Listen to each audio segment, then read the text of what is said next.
I never really had trouble listening to my teachers in school until I ended up in Mr. Miller's history class. He wasn't necessarily a bad teacher, but he was unique. For example, he taught us how to make a homemade landmine out of a single bullet, a nail, and a bit of scrap wood.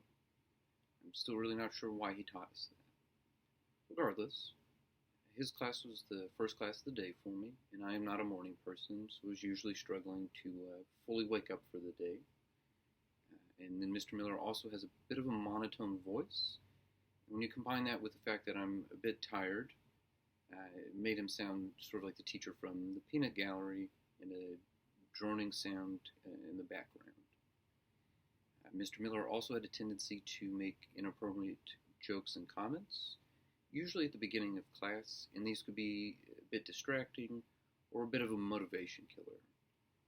Again, Mr. Miller wasn't necessarily a bad teacher, but he did make his class more difficult than it needed to be, and he'd probably be fired for his jokes if he was still teaching. Now, side note though, you may want to be careful walking around in my yard.